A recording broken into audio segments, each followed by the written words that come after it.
Hey everybody, it's Michael Fisher with Pocket Now, and this is the HTC One X. This isn't the international variant we reviewed a few weeks back, though. This is the carrier-specific version for AT&T in the United States. That doesn't just mean a different logo, so let's dive in and see what's different, what's new and exciting, and maybe what's not exciting about the AT&T HTC One X.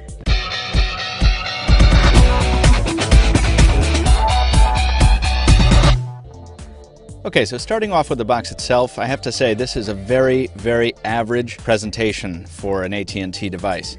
Popping the box open, we're immediately greeted by the device itself. I'm going to put that aside for a second though, and we see the SIM removal tool under this piece of cardboard. A quick start guide, your standard wall plug and USB charger, both done up in white. That's very nice. All in all, a pretty standard, pretty unimpressive presentation. AT&T really could have done better here.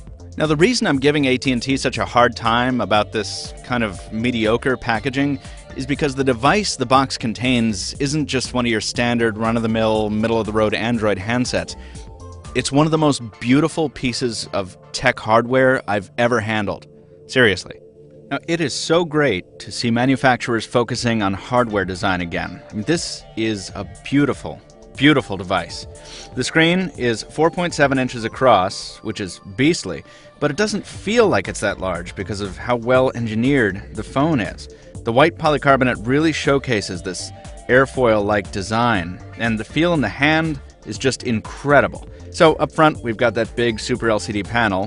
Down bottom, 3 capacitive buttons for ICS, and up top, some nice patterned machined holes for the earpiece, behind which is also the status LED.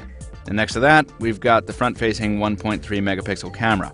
Up top, a 3.5mm headphone jack and noise-canceling microphone next door, along with a SIM tray and the power standby button. On the right side, all we have is a volume rocker and nothing else. And on the other side of the phone, we have just the micro USB port.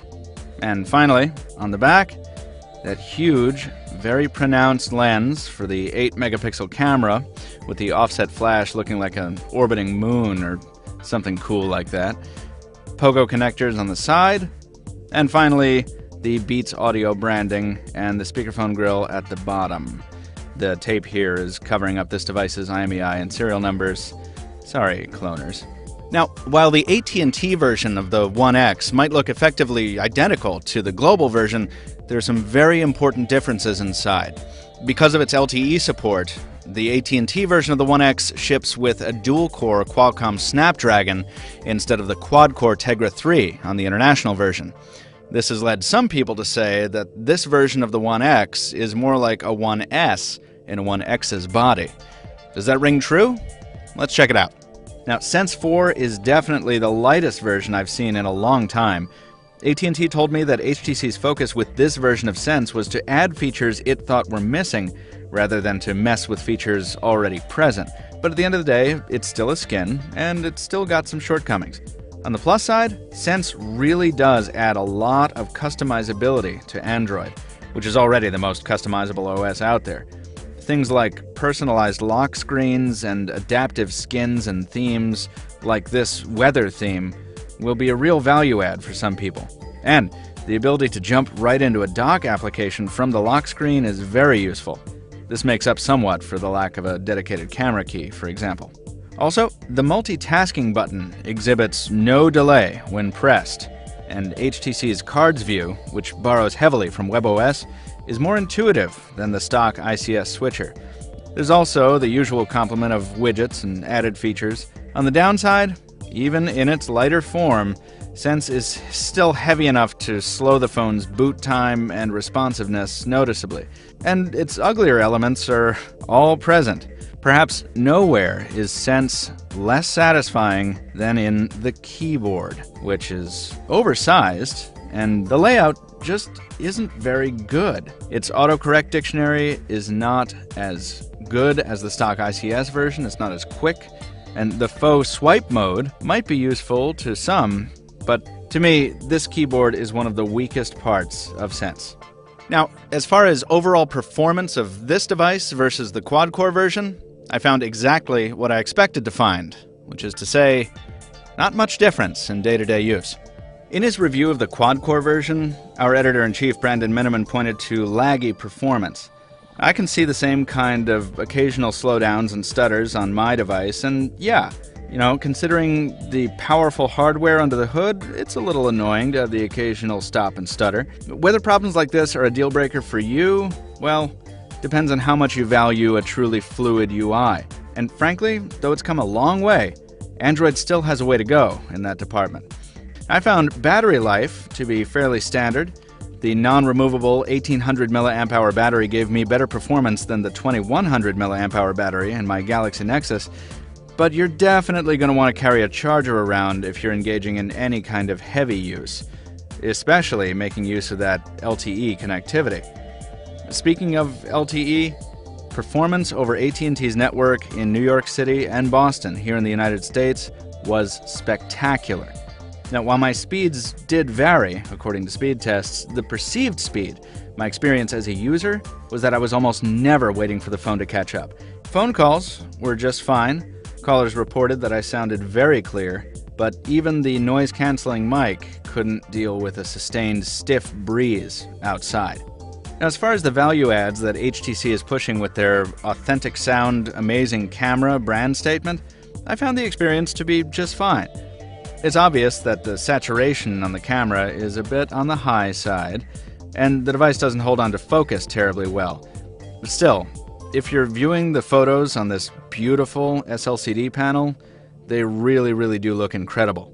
It's not until you get them onto a computer that their somewhat mediocre nature becomes evident. Now, this kind of performance would be atrocious from a dedicated point-and-shoot camera, but this is a phone camera. I think it's really okay. It's no iPhone 4S, but it's also no Galaxy Nexus. So it could be worse. The real advancements are in the camera UI, which doesn't force you to decide between a video recording button and a camera shutter key. This is the same viewfinder for both modes, which is really awesome. It's a huge time saver. The ability to shoot still shots when you're in a video is a nice add-on, as is the burst shot mode, where you just hold down the capture key and capture many images in sequence. Then the software saves all of the photos at once and allows you to decide the best one. Then it'll discard all the rest once you decide that that is the best shot. The filters on the camera are a lot of fun to play with as well, at least until the novelty wears off, and some of them are even cooler than what you could find in admittedly basic Instagram. Now, as far as sound goes, I'll only say this. Real audiophiles aren't going to be depending on their phone to deliver a professional-grade experience, and that's good, because Beats won't do it. To my admittedly untrained ears, Beats really does very little, besides boosting the bass and upping the volume somewhat. Does that mean I think it shouldn't be included? Absolutely not. I actually found it more enjoyable when Beats was enabled. It helped out in noisy environments like the subway. But I also don't think it's nearly as special as HTC wants it to be, and it certainly doesn't warrant a special logo on the back. From a design standpoint, this is, without a doubt, one of my favorite devices ever. From the materials chosen to the design lines, everything about it is just beautiful. Really. From a software perspective, I commend HTC for listening to feedback and lightening up on their skin. This is definitely the best version of Sense I've used, and some of its add-ons are really very pretty and very useful. But even the best of skins demand a trade-off. And for my money, I'd rather have stock ICS, which still offers a better user experience, in my opinion. At least the option to run stock would have been very nice. Although this hardware is beautiful, the phone is truly massive. It doesn't feel huge in the hand due to its slimness, but trying to use it one-handed is an exercise in futility. I have to shift it in my hand to get my thumb up to get up to the notification drawer, and if I want to go down here, I have to shift it again to get down to these buttons here, creating a very real risk of dropping the phone if I'm using it one-handed because of this slippery polycarbonate shell, which feels great, but which could easily result in you dropping it to the floor. I wouldn't call it a deal breaker, but you're definitely going to want to handle this phone yourself before you consider picking one up. It's that big. Even though it has some shortcomings though, If I were in the market for an Android phone on AT&T, this device would definitely be on my shortlist. It's the best version of Sense yet, on the most beautiful hardware design I've seen in a long time. And the 720p display is out of this world. Our score on the AT&T HTC One X is 4 out of 5. This has been Michael Fisher with Pocket Now. Check the website for a full review and photo galleries. Don't forget to give us a thumbs up here if you like what you saw. And thanks for watching. We'll see you next time.